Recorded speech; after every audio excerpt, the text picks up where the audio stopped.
John lives off the land he inherited, but the drought makes everything more difficult. When he hears about a special auction, he sees a unique opportunity. He is willing to risk all his savings, but will the effort be worth it? The story of a farmer who dared to dream big and challenge the powerful. The red dust rose in lazy spirals as John walked along the dirt road that cut through his property in Springfield. The sun hadn't even risen on the horizon yet, but he was already up, as he had been every day for over 2 decades. His steps were heavy, marked by the weariness of a lifetime dedicated to that land, which, despite all the hardships, still held the promise of better days. The small rural property he had inherited from his parents wasn't much different from others in the region. A few dozen hectares, a modest herd, and a simple house that, though in need of repairs, still held the warmth and comfort of family memories. John paused for a moment, leaning on the wooden fence worn by time, and gazed at his thin herd grazing without much energy in the field parched by the latest drought. Emily, his wife, appeared at the door of the house with a steaming cup of coffee. She always woke up with him, sharing not only the weight of responsibilities, but also the hope of seeing that land thrive. "John," she called in her soft voice, "come have your coffee before it gets cold."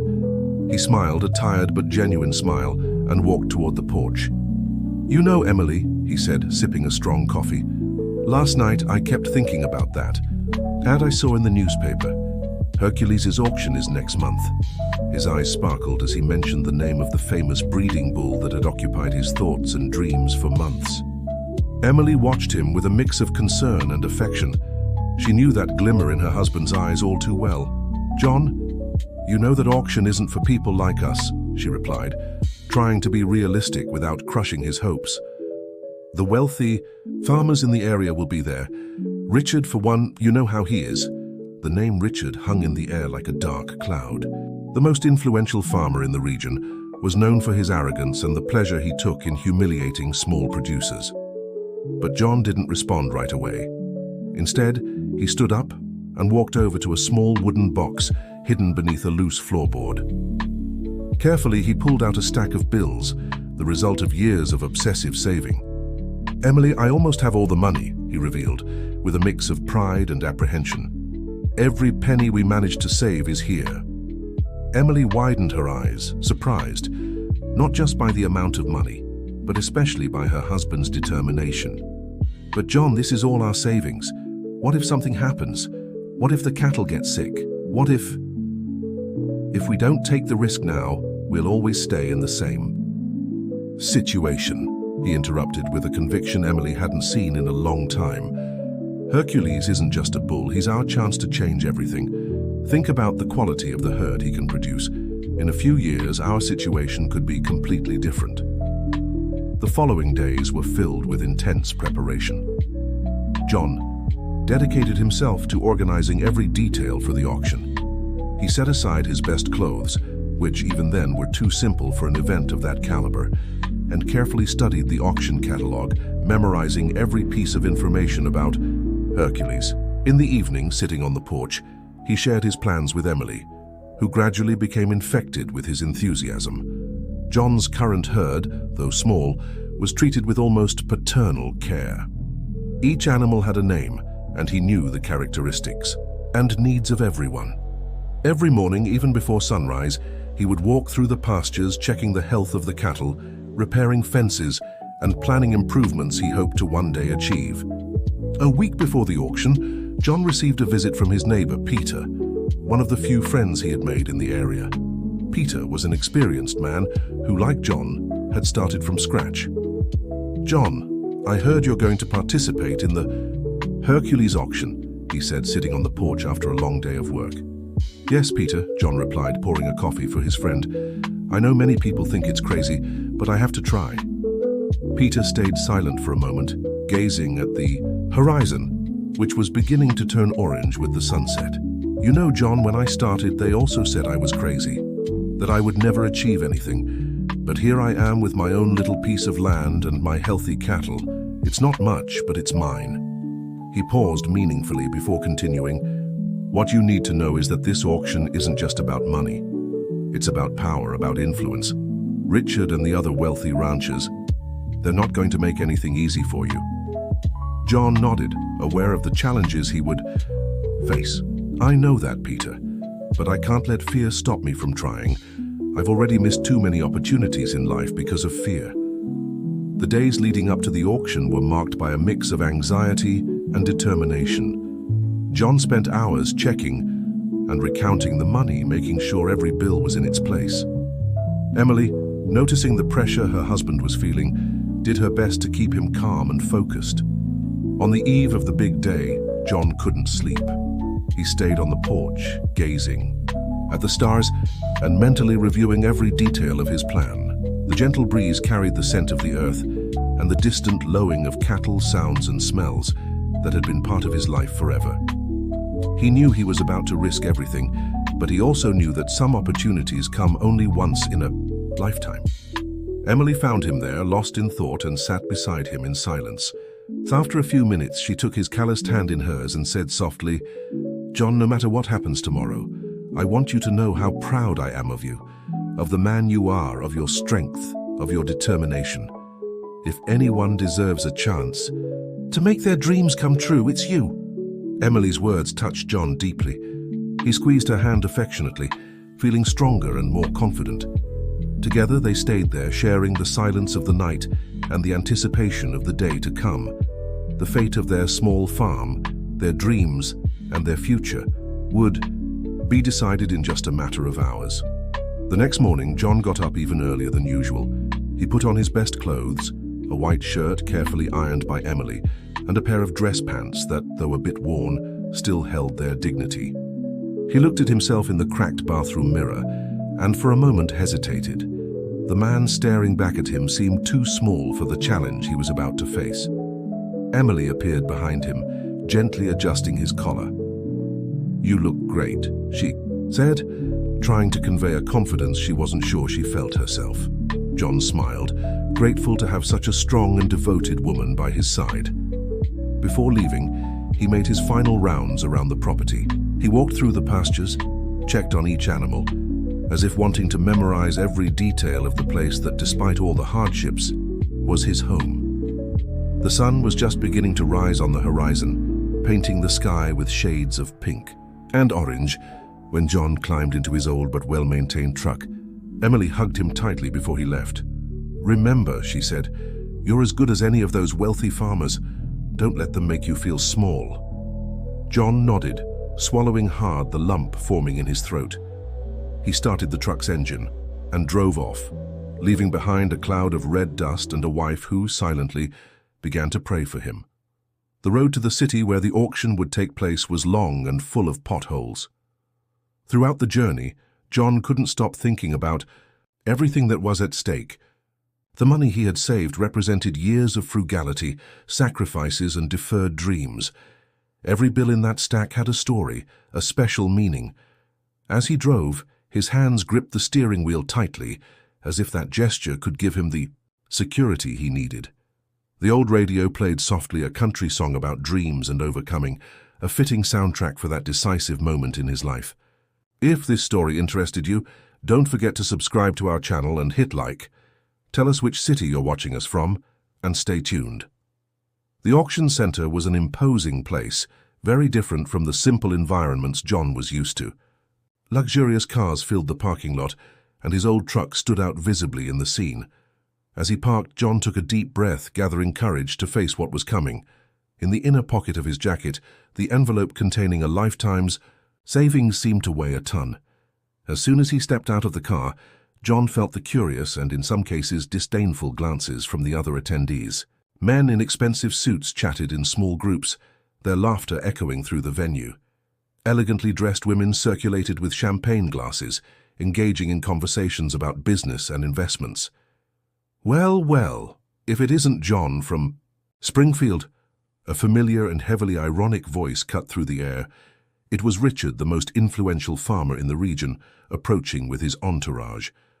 "You must have gotten lost, my friend. The common cattle fair is on the other side of town." The laughter from Richard's followers made John feel a heat rise up his neck, but John maintained his composure, remembering Emily's words. "Good morning, Richard," he replied with a dignity that even surprised himself. "I didn't get lost. I came for Hercules, just like everyone else here." Richard raised his eyebrows, feigning surprise. "For Hercules?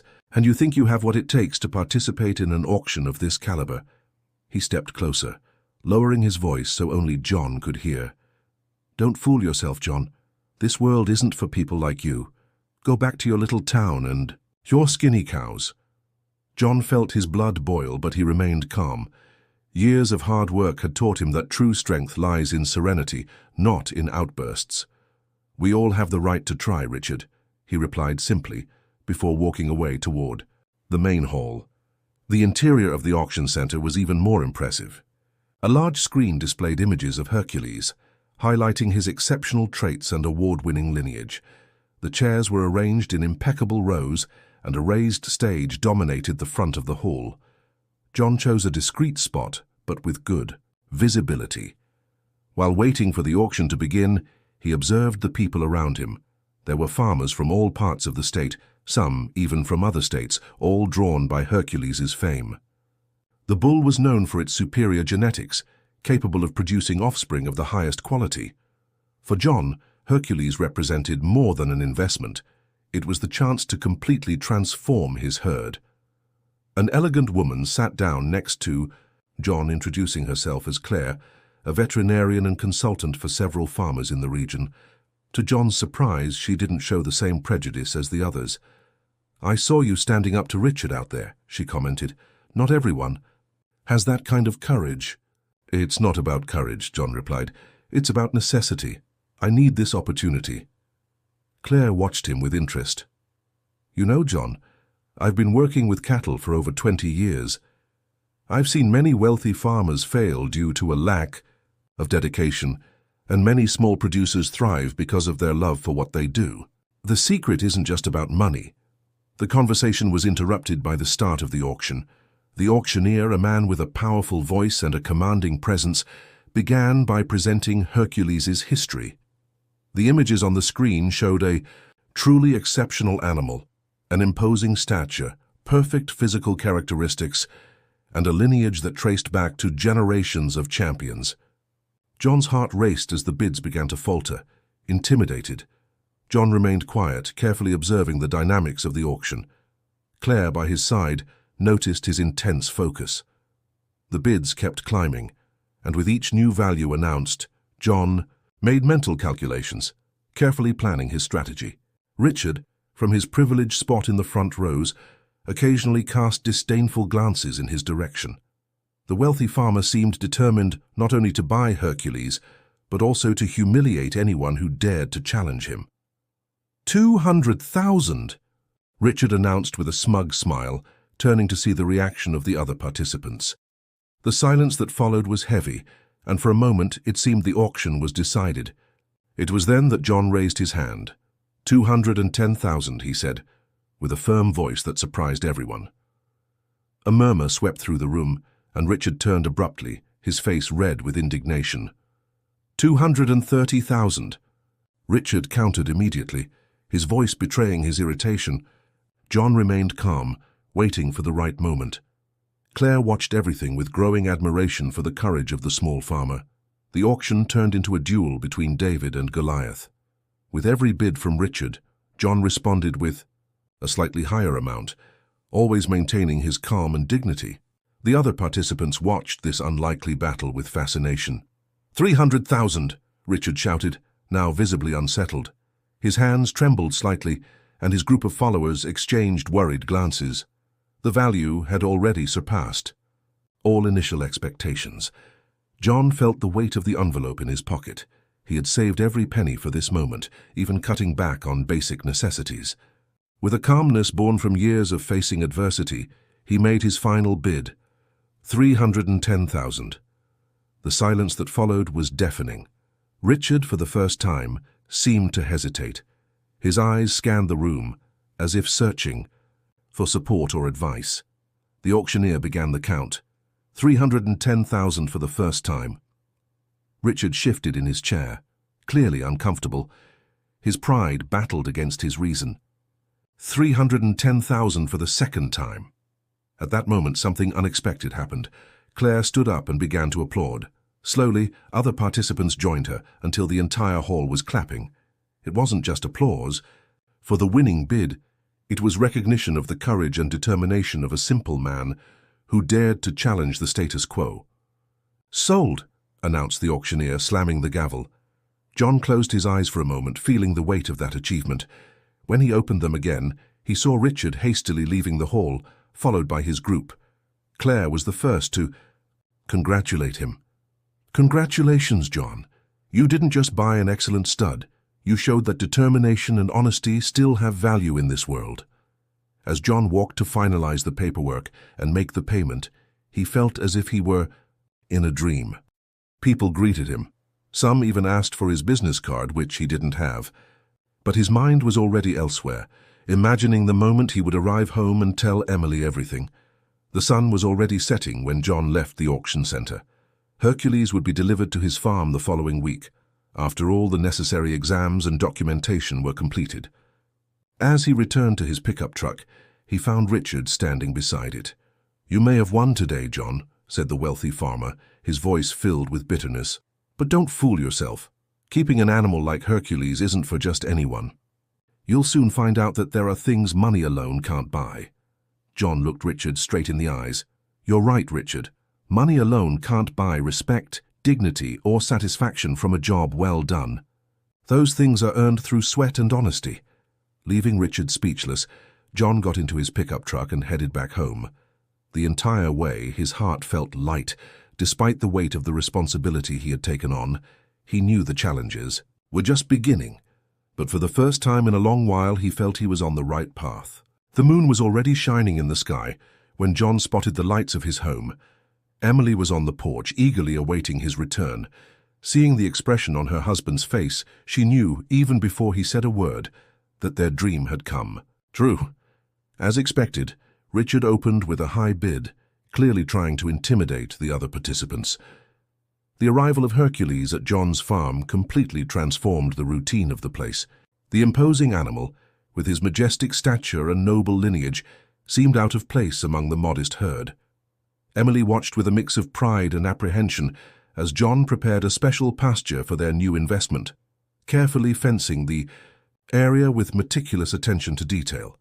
"We need to make sure he gets the best possible treatment," John explained as he adjusted the fence. "Hercules isn't just an animal. He's the future of our herd." Emily nodded, helping her husband with the preparations, but she couldn't completely shake the worry from her heart. The news of John's acquisition of Hercules spread quickly throughout the region. Some neighbors, driven by curiosity, began showing up at the farm, eager to see the famous stud. Among them was Peter, who couldn't hide his excitement. "John, you've achieved the impossible," exclaimed his friend, admiring Hercules. "But now comes the hardest part, turning this investment into real results." Peter's words rang true. John knew that having Hercules was just the beginning of an even more challenging journey. It was necessary to select the best breeding stock, establish an efficient breeding program, and above all ensure that the valuable animal remained healthy and productive. Claire, the veterinarian he had met at the auction, became an important ally in this process. She began visiting the farm regularly, offering valuable guidance on management and herd care. "John, you have a special eye for cattle," she commented during one of her visits. "I can see it in the way you treat each animal, how you understand their traits. That's something you can't learn from books." However, not everything was smooth sailing. As the weeks passed, John began to notice concerning signs in the herd. Some cows were showing strange symptoms: loss of appetite, weakness, altered behavior. At first, he tried to treat the animals with the knowledge he had, but the situation kept getting worse. "Claire, I need your help," he said one particularly difficult morning after finding 2 more sick cows. "Something is wrong here and I can't figure out what it is." The veterinarian examined the animals carefully, her face growing more serious with each new examination. "John, I fear we're facing a bigger problem. This disease. I've seen similar cases on other farms in the region. We need to act fast." The news hit John and Emily like a bombshell. The risk wasn't just to the current herd, but especially to Hercules. If the valuable breeder were infected, the entire investment and dreams of prosperity could be lost. "And what can we do?" asked Emily, her voice trembling slightly. Claire explained that intensive and costly treatment would be necessary. "We need to isolate the sick animals, run specific tests, start preventive treatment, and most importantly, protect Hercules from any possible contamination." John felt the weight of the world on his shoulders. The money left after purchasing Hercules was little, barely enough to begin the necessary treatment. Besides, other farmers in the area started avoiding any contact with his property, fearing the disease might spread. It was at that moment that Richard reappeared. The wealthy farmer arrived unannounced, his luxurious car kicking up dust on the dirt road. His smile carried a hint of satisfaction as he observed John's difficult situation. "So, John, it seems things aren't going as you planned," he commented with feigned concern. "You know I'm still interested in Hercules. I can make a generous offer before it's too late." John felt his blood boil in his veins, but he maintained his composure. "I appreciate the offer, Richard, but Hercules is not for sale." "We'll overcome this situation." Richard shrugged, heading back to his car. "Suit yourself, but remember, the more time passes, the lower the value of your investment. Don't let your pride destroy everything you've built." After Richard left, John sat on the porch gazing at the horizon. The sun was setting, painting the sky with shades of orange and red, as he tried to find a solution to his problems. Emily joined him, holding his hand in silence. "I won't give up," he finally said. "We've faced difficulties before. We'll face this one too." It was then that Claire appeared again, bringing news that would change everything. "John, I spoke with some fellow veterinarians. There's a new treatment being tested, something experimental, but it has shown promising results in cases like yours." Hope reignited in John's eyes, but it was quickly replaced by concern over the costs. Claire, noticing his hesitation, continued, "And there's more. Some small producers in the region are facing similar problems. I thought maybe we could organize a group, share resources and knowledge." The idea began to take shape. Other small farmers who had initially kept their distance out of fear of the disease started to come forward again, realizing that together they would have a better chance of overcoming the crisis. Peter was the first to join the group. "John, you're not alone in this. We can help each other, exchange experiences, share costs." Soon, John's farm became a meeting point for discussions and sharing experiences. Claire coordinated the group, guiding them on the best management and prevention practices. The experimental treatment, though costly, began to show promising results. Emily watched with pride the transformation that was taking place. It wasn't just the herd that was recovering, it was an entire community growing stronger through unity and solidarity.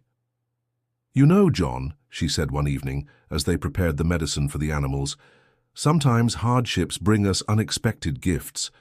Look how many people are by our side now. How many true friends we've discovered." John nodded, understanding the depth of his wife's words. The disease that had threatened to destroy their dreams was, ironically, creating bonds stronger than any adversity could break. Hercules, oblivious to all the commotion, remained majestic in his special pasture, protected and well cared for. The valuable breeder seemed to understand his important role in this story, staying strong and healthy while the rest of the herd struggled to recover. Claire began dedicating more time to John's farm, fascinated not only by the professional challenge but especially by the strength and determination of that community of small producers. She started documenting the recovery process, collecting data and information that could help other farmers in the future. "What's happening here is extraordinary," she explained to John. "It's not just about saving the cattle, it's about people coming together, sharing knowledge, growing together." The weeks turned into months of hard work and constant dedication. Every small victory was celebrated. Each animal that recovered represented a step toward overcoming the crisis. The unity of the small producers began to catch the attention of other farmers in the region, including some of the most influential ones. Time passed, and the landscape of John's farm began to change. The herd, once weakened by the disease, showed clear signs of recovery. The pastures, now better cared for thanks to the techniques shared among the producers, displayed a more vibrant green. But the greatest transformation wasn't in the land or the animals, it was in the people. The cooperation among the small producers had created a solid and efficient support network. Each farmer contributed what they could, some with technical knowledge, others with labor, and some with material resources. The group regularly met at John's farm, turning the place into an informal hub for learning and exchanging experiences. Claire, who continued to closely follow the entire process, couldn't hide her enthusiasm. "What you've built here is a model that could be replicated in other regions," she said, carefully documenting every aspect of the collective work. It was during one of these meetings that something unexpected happened. Richard appeared at the farm again, but this time his expression was different. There was no more arrogance in his eyes, just genuine curiosity. "John," he called after silently observing the activity for some time, "can I have a word with you?" The whole group held their breath, remembering the last tense interactions between the two.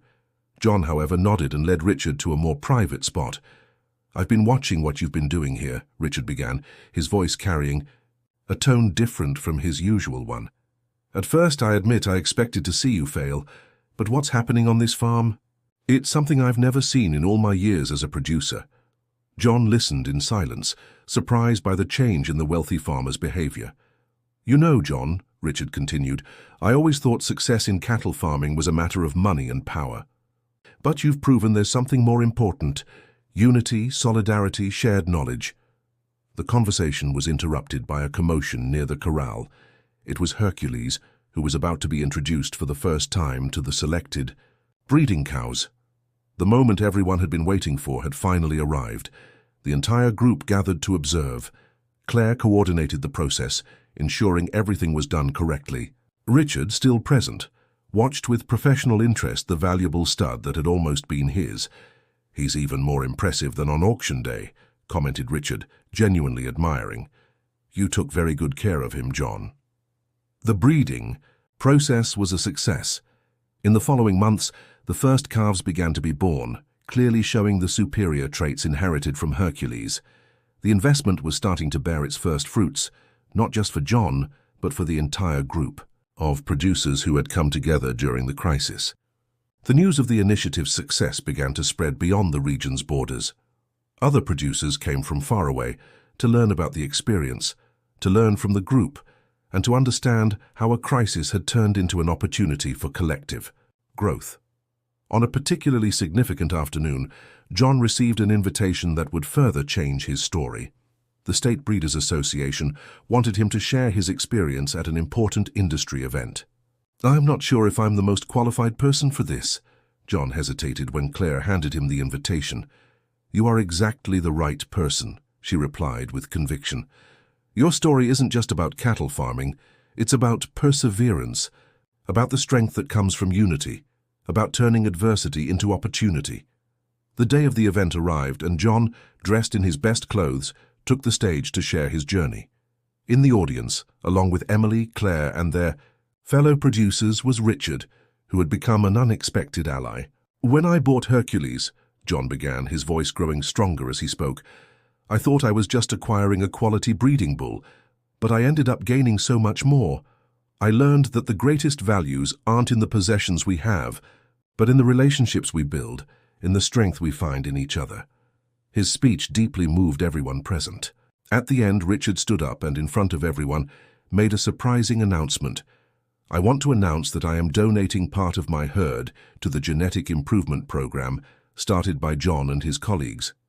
Additionally, I will provide resources to expand this initiative to other regions of the state." The announcement was met with enthusiastic applause. Emily, with tears in her eyes, hugged her husband, proud of the transformation he had managed to bring about, not only in his own life but in the lives of so many others. Back at the farm, John watched the sunset from the same porch where he had so often dreamed of better days. Hercules grazed peacefully in the field, surrounded by his offspring, living symbols of a dream fulfilled. Emily joined him, as she always did during important moments. "You know, Emily," said John, embracing his wife, I've learned that dreams are like seeds.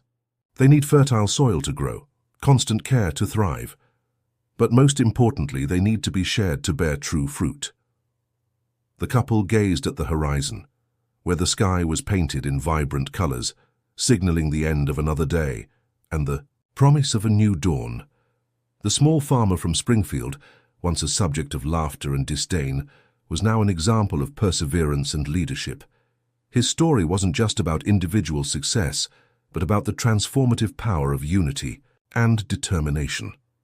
Claire continued her documentation work, now expanded to include the new initiatives that were emerging. The group of farmers grew, strengthening itself with each new challenge. Richard, transformed by the experience, became a key ally in spreading the project to other regions. What began as an individual dream has turned into a quiet revolution in the countryside, Claire reflected, watching the constant flow of people coming to learn about the work being done on the farm. John didn't just improve his herd, he helped create a new model of rural development based on cooperation and the sharing of knowledge. The new generations of calves born from Hercules were beginning to show their value in the market. Buyers competed for the animals, recognizing not only their superior genetic quality, but also the care and dedication with which they were raised. "Every animal that leaves this farm carries a piece of our story," John would say to the visitors who came interested in learning about his work. "They're not just cattle, they're symbols that it's possible to turn dreams into reality when we come together and work with dedication and honesty." Emily, who had always stood by her husband during the toughest times, now coordinated a training program for the wives of small producers, sharing her experience and knowledge. The farm had become a center of learning and development, where people not only learned about cattle farming, but also about the importance of perseverance and unity. On a special afternoon, as the group gathered for another experience sharing meeting, John watched the activity with a calm smile on his face. Hercules, the catalyst for all that transformation, grazed serenely, unaware of his importance in that story. "You know, Emily," John said as the sun set on the horizon of Springfield, "sometimes I think Hercules was just destiny's excuse to teach us that the greatest treasures aren't in the possessions we acquire, but in the people we meet along the way, and the lives we manage to touch." Emily smiled, understanding the depth of those words. Their story had become an example of how, with determination, unity, and honest work, it was possible to transform not just a farm, but an entire community. Dear listeners, we hope the journey of John and Emily has touched your hearts and shown the true power of perseverance and unity. To continue following equally inspiring stories of transformation and overcoming, we've prepared a special playlist that you can find by clicking the link on the left. If this story moved you, don't forget to subscribe to our channel and leave your like. Your participation is essential for us to continue sharing narratives that celebrate the strength of the human spirit. Every day we bring new stories that explore the complexity and beauty of life in the American countryside. Let us know in the comments which city you're watching from and share your own stories of overcoming challenges and determination. Together, we can inspire even more people to believe in their dreams